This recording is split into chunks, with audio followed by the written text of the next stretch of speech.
یہ تو انفرادی دعوت کی ہم بات کر رہے تھے، اسی طرح اللہ تعالیٰ نے انفرادی دعوت کا ذکر ان لفظوں میں بھی کیا، فرمایا وَمَنْ أَحْسَنُ قَوْلًا مِمَّنْ دَعَا إِلَى اللَّهِ وَعَمِلَ صَالِحًا، فرمایا اس شخص کی بات سے بڑھ کر اچھی بات کس کی ہو سکتی ہے، اس سے بڑھ کر اچھا کلام کس کا ہو سکتا ہے کہ من دعا الی اللہ، جو اللہ کی طرف بلاتا ہے، اللہ کی طرف دعوت دیتا ہے، اللہ کی تعلیمات اور احکام کی طرف دعوت دیتا ہے۔ ومن احسن قولا ممن دعا الی اللہ، تو گویا اس میں انفرادی دعوت کا ذکر کیا گیا، تو گویا پتہ یہ چلا انفرادی دعوت کی اگر بات کریں تو ہر شخص دعوت دینے والا بھی ہے اور تبلیغ کرنے والا بھی ہے، لیکن اپنی طاقت، اپنے نالج اور اپنی قوت کے مطابق، اپنی استطاعت کے مطابق ہر شخص دائی بھی ہے اور ہر شخص مبلغ بھی ہے،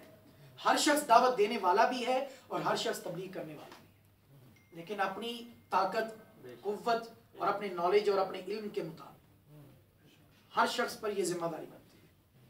اور یہ کام صرف اس شخص پر ہی ضروری نہیں ہے جو ممبر و محراب والا ہے یا جو ممبر و محراب میں بیٹھتا ہے، یہ ان کی بھی ذمہ داری ہے جو ممبر و محراب پہ نہیں بیٹھتے، ان لوگوں پر بھی یہ ذمہ داری بنتی ہے کہ وہ بھی دعوت کا کام کریں، لیکن اپنی حیثیت کے مطابق، اپنے نالج اور علم اور طاقت اور قوت کے مطابق۔ اس لیے اسلام نے سب کو ذمہ دار ٹھہرایا دعوت کے معاملے میں۔ اور آئیے ہم چند آیات دیکھتے ہیں قرآن پاک میں اللہ تعالیٰ نے فرمایا والمؤمنون والمؤمنات بعضهم اولیاء بعض، مومن مرد میں جو مومنین ہیں یہ آپس میں ایک دوسرے کے مددگار ہیں، آپس میں ایک دوسرے کے مددگار، کس کام میں مددگار ہیں، کیا مدد کرتے ہیں ایک دوسرے کی؟ قرآن نے ساتھ ہی جو آپس میں ایک دوسرے کی مدد کرتے ہیں اس کا ذکر بھی کر دیا، وضاحت بھی فرما دی۔ اولیاء کا معنی مددگار بھی ہوتا ہے، اولیاء کا معنی دوست بھی ہوتا ہے، یعنی اولیاء ولی کی جمع ہے، ولی کا معنی دوست بھی ہوتا ہے اور ولی کا معنی مددگار بھی ہوتا ہے۔ تو ان کی آپس میں کیا دوستی ہے؟ اصل دوستی جو مومنین کی آپس میں ہے، اس دوستی کی نوعیت کیا ہے؟ قرآن نے اس دوستی کی ڈیفینیشن کیا بیان کی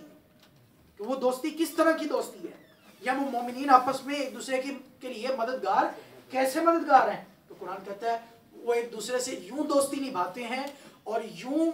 ایک دوسرے کی مدد کرتے ہیں کہ یأمرون بالمعروف وینہون عن المنکر،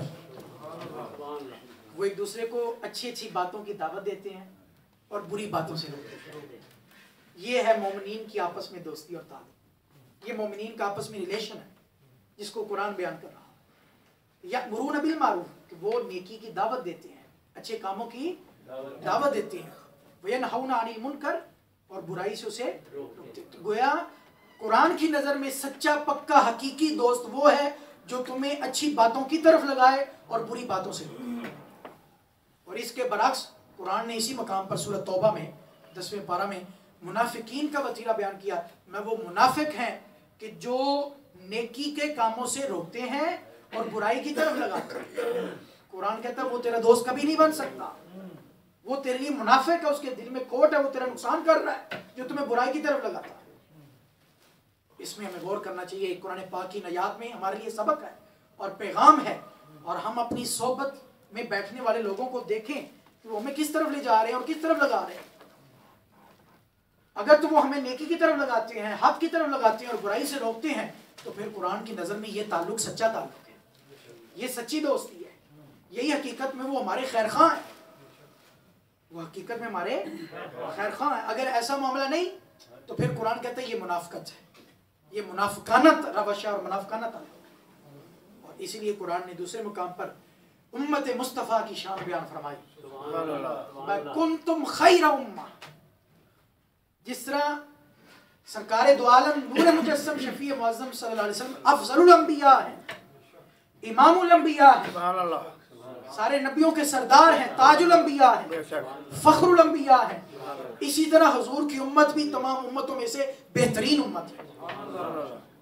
اللہ تعالیٰ خود اعلان فرما رہا ہے، اور یہ اعزاز، یہ شان، امت کی خصوصیت کیا ہے؟ یہ اصل میں اس نسبت کی وجہ سے یہ اعزاز ملا ہے۔ یہ خیر امت کیسے بنی؟ یہ بہترین امت کیسے بنی؟ اس طرح بنی کہ یہ امت مصطفیٰ ہے، یہ امت مصطفیٰ، اس لیے قرآن نے کہا کنتم خیر امت، تم بہترین امت ہو، اخرجت للناس تأمرون بالمعروف وتنہون عن المنکر۔ یہ بہترین امت کے کام کیا ہیں؟ اس بہترین امت، اس بہترین گروہ کا کام کیا ہے؟ قرآن نے جو پہلا ان کا کام ذکر کیا وہ یہ فرمایا تأمرون بالمعروف وتنہون عن المنکر، فرمایا تم بہترین امت اس لیے ہو کہ تم نیکی کے کاموں کی دعوت دیتے ہو اور برائی کی باتوں سے اور برائی کے کاموں سے روکتے ہو اور منع کرتے ہو۔ تو یہ سارے جو چیزیں ذکر کی جا رہی ہیں دعوت کے والے سے۔ آقا علیہ السلام نے مشکاہ شریف کے حدیث پاک ہے، صحابہ کرام سے فرمایا ایاکم والجلوس بالطرقات، راستے میں بیٹھنے سے بچو، راستے میں نہ بیٹھا کرو۔ آقا علیہ السلام نے منع کیا۔ کچھ صحابہ کرام نے عرض کی یا رسول اللہ صلی اللہ علیہ وسلم بعض اوقات ہمارا راستے میں کھڑا ہونا یا بیٹھنا ضروری ہو جاتا ہے، ہم نے آپس میں کچھ گفتگو کرنی ہوتی ہے، کوئی معاملات کی بات چیت کرنی ہوتی ہے، تو ہم سے نہیں رہا جا سکتا، تو اس کے بغیر چھٹکارا نہیں۔ آقا علیہ السلام نے فرمایا اچھا یہ بات ہے، اگر تم ضروری ہی سمجھتے ہو راستے میں بیٹھنا تو پھر فَأَعْتُ الطَّرِيقَ حَقَّهُ، پھر تم راستے کے حقوق ادا کرو، راستے کے حقوق ادا کرو۔ تو صحابہ کرام نے اس کے لحاظ سے راستے کے حقوق، کیا راستے کے بھی حق ہیں؟ اور راستے کے حقوق کیا ہیں؟ آقا علیہ السلام نے فرمایا راستے کا پہلا حق یہ ہے کہ غض البصر، تمہاری نگاہ کسی غیر محرم کی طرف یا برائی یا بدی کی طرف نہ اٹھے، اپنی نگاہوں کو جھکا لو۔ تو راستے کا پہلا حق فرمایا نگاہوں کو جھکانا ہے، نگاہوں میں شرم و حیا پیدا کرنا ہے، اپنے قلب و نظر میں شرم و حیا کو پیدا کرنا ہے، یہ راستے کا حق ہے۔ اور فرمایا دوسرا حق وکف الاذی، تکلیف کو دور کرنا، راستے میں اگر کوئی چیز تکلیف دہ پڑی ہے، دیکھیں اسلام کیسے کیسے ہمیں تعلیمات دے رہا ہے، کوئی پتھر ہے، کوئی کانٹے ہیں یا اور کوئی چیز تکلیف دہ ہے اس کو دور کر دیا جائے، راستے کو صاف کر دو، کوئی تکلیف دہ چیز نہ ہو تاکہ کسی مسلمان کو تکلیف نہ پہنچے، یہ دوسرا حق ہے راستے۔ اور تیسرا فرمایا ورد السلام، سلام کا جواب بھی دینا، کوئی گزرتا ہوا سلام کرے تو اس کے سلام کا جواب بھی دینا تم پر ضروری ہے، یہ بھی راستے کا حق ہے۔ اور ایک حق راستے کا یہ بھی بیان فرمایا کہ وہاں کھڑے یہ نہیں کہ تم آپس میں دنیا داری کی باتیں، فضول لغو، بےہودہ گفتگو یا فوش گوئی، اس طرح کی بے مقصد لا یعنی بیکار سی باتیں نہ کرنا، فرمایا وہاں کھڑے ہونا ہے تو پھر راستے کے حقوق میں سے ایک حق یہ ہے کہ والامر بالمعروف والنہی عن المنکر، وہاں کھڑے ہو کے دعوت کا کام کرنا، ایک دوسرے کو نیکی کی دعوت دینا، نیکی کے کاموں کی اور اچھی باتوں کی دعوت دینا، والنہی عن المنکر، برائی کے کاموں سے اور برائی کی باتوں سے روکنا، برائی کی باتوں سے روکنا، یہ راستے کے حقوق بیان کیے گئے۔ اور اسی طرح آقا علیہ السلام کی ایک اور حدیث پاک فرمایا کل کلام ابن آدم علیہ لا لہ الا امر بالمعروف او نہی عن المنکر او ذکر اللہ، جامع ترمذی شریف کے حدیث پاک ہے۔ آقا علیہ السلام نے فرمایا انسان جو بھی کلام کرتا ہے، انسان جو کچھ بھی بولتا ہے، یہ اس کے حق میں بہتر نہیں ہوتا، یہ اس کے حق میں بہتر وہی بات ہوتی ہے اس کے حق میں جو ان تین چیزوں میں سے ہوگی۔ آقا علیہ السلام نے فرمایا تین چیزیں ہیں، تین طرح کی گفتگو، تین طرح کا کلام ہی انسان کے لیے بہتر ہے، اس کے علاوہ جو بھی انسان کے منہ سے نکلتا ہے وہ اس کے حق میں بہتر نہیں ہے۔ فرمایا کون کون سی چیز؟ نمبر ایک فرمایا امر بمعروف، نیکی کی دعوت دینا، نیکی کی دعوت دینا، حق بات کرنا، خیر کی بات کرنا، بھلائی کی بات کرنا، یہی اس کے حق میں بہتر ہے۔ اور پھر فرمایا والنہی عن المنکر، اور برائی سے روکنا، برائی سے یعنی اپنی زبان کو کلام میں استعمال کرنا ہے تو وہ کلام جو ہے نمبر ایک